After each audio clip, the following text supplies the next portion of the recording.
All right, after doing 75 hard for a whopping total, I know it's crazy, of 5 days. That's not true, a week. We had to restart. Yeah, pretty embarrassing. I realized that. I'm gonna explain what happened. Before I do that, I should probably explain what 75 hard is as we go. Okay, so what is 75 hard? 75 hard was created by this guy named Andy, this entrepreneur who I think he used this himself. He lost a whole bunch of weight. The idea is to kind of a detox, right? You get past all the things you're addicted to, you stick to a diet, you get in really good shape, and mentally it's great for you because there's components for that too. So me and my wife, Kayla, we were just randomly looking up the challenge and said, you know what, why don't we just start it now? We weren't really thinking too much of it. We didn't really pre-plan for it, nor did we even like go grocery shopping to make sure. We just literally decided one day, hey, let's go after it. So what is the 75 hard challenge? So you have to hit every component of the challenge every day for 75 days.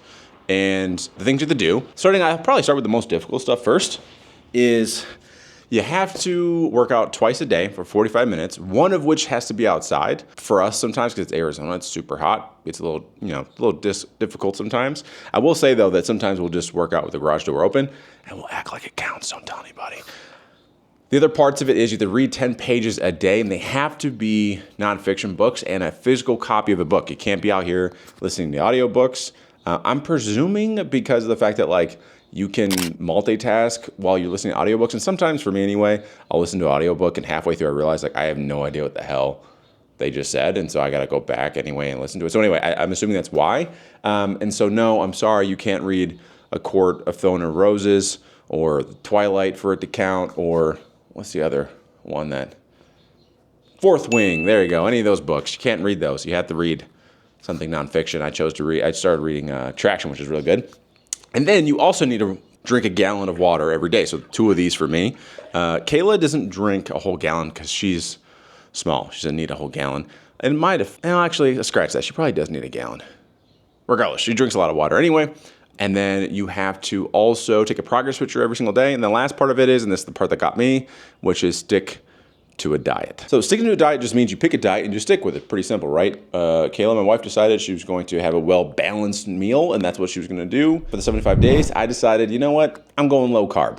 And here's the thing. Before everyone comes after me for, well, it's not proven that low carb is good for you. Listen, I just know for me, when I eat low carbs, I have more energy, and I don't want to take a nap half the time. So I decided, you know what? Sticking to low carb, we're going to be good there.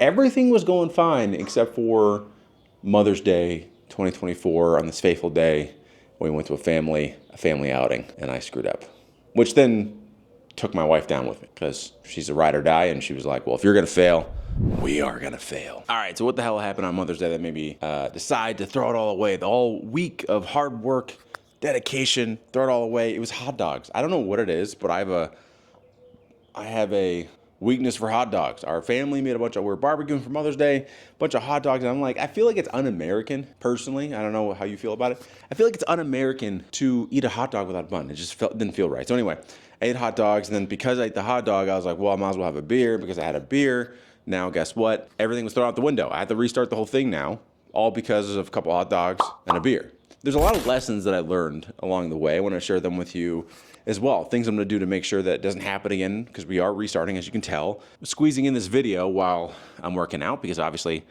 I have to get the workout in, but also it's important to me to get this video out.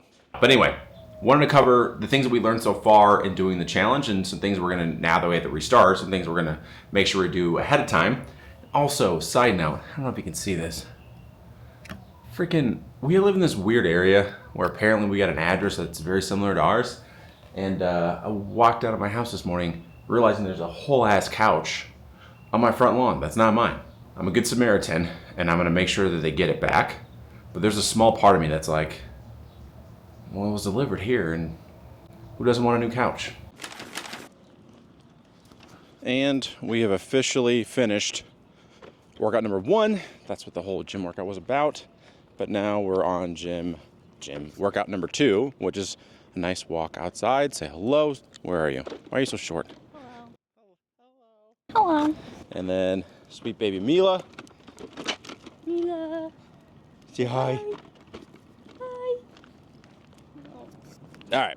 So as I was saying earlier, right, there's a lot of challenges that came up, obviously the first go around, we learned some things, and I thought it'd be a good opportunity for us to talk about what those things were so we can actually follow through on what the challenges were. So first things first, I think I miss what's the word I'm looking for? Underestimated? There we go. I underestimated the power of having the right community around you. Now, Kayla thought about this before, right? She was like, we should get the whole family on this challenge because she was smart and realized that if we get around her family and they're out here having beers and hot dogs, probably not her, but me, I couldn't help myself. Isn't that right? That is correct. Good job. Okay. Is there anything else we realize this go around we need to pay attention to? I don't know, maybe just more of a routine and getting stuff over with before the end of the day. Actually, that brings me going on that day. Yeah, that brings me to this, which we do a decent job of it, but not really all that great. So Kayla stays home with Mila. I go to work sometimes, 3 days out of the week. I have to go in to the office. On those days, it gets really hard to jam pack everything in. Do you want to stay in it? Oh, sorry. No, I was just wondering if you want to stay in it. I know it's hard to multitask. Okay. On the days that we have a lot going on, you really do have to do a solid job of pre-planning. So like, for example, on the day that we went out for Mother's Day, we probably should have woke up super early, got the 2 workouts in, did all the things we need to do beforehand so we can still have fun. And I think the discipline of sticking to something has a lot of benefits to it, but it's also not very, it inhibits you to be social in some aspects of it sometimes. So anyway, planning is going to be key this next phase, because this time we are going to make it at least halfway there. So she said she's not going to start over again. I just thought of another lesson. Here's something that we realized pretty fast was the importance of sleep.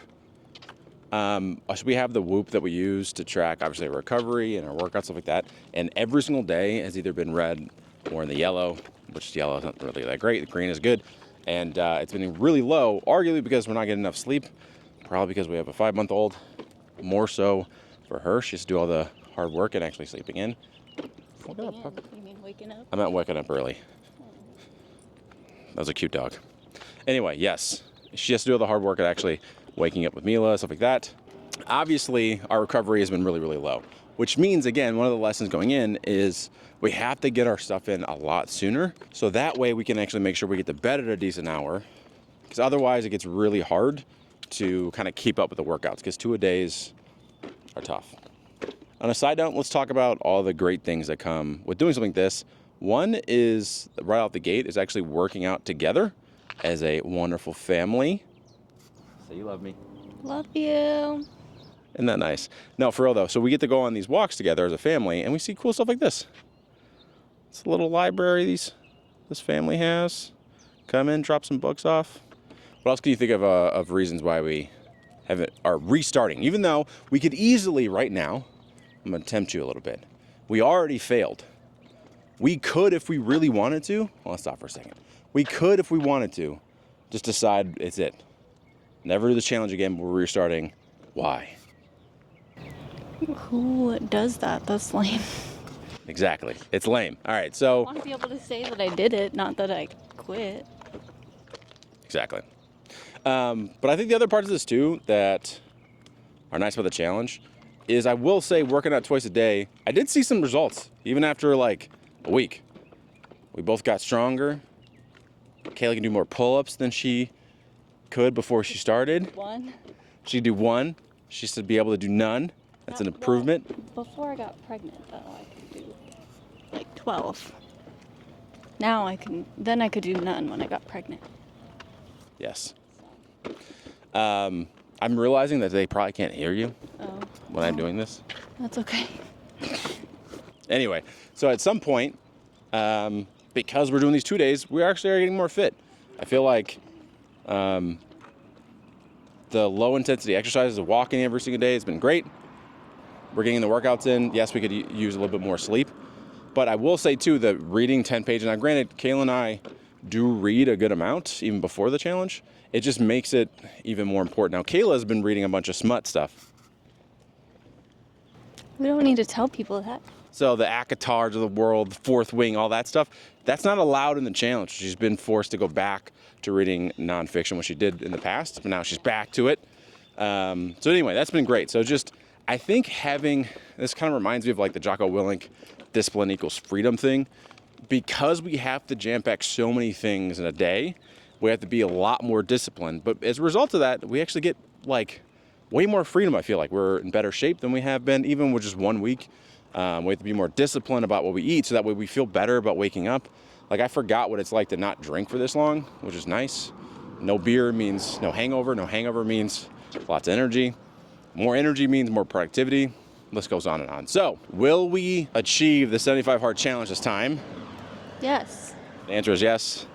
If we fail again, we'll make another video like this explaining why we failed. With that being said, we'll do another video probably here soon, kind of detailing out maybe. I'm walking by this weird, like, what is this thing? Water. I know it's water, honey. I was like, what is this? Let's go down this way. She's like, oh, I was like, what is this? Oh, it's water. Oh, shit.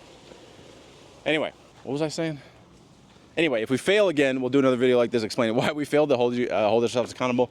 I think we'll probably do another progress video explaining kind of what we're working on, what we're reading, maybe insights, that kind of stuff. With that being said, thank you for watching. Let me know what you think about this video in the comments. And if you're doing the 75 hard challenge, give me your tips because we need them. And thanks. We out.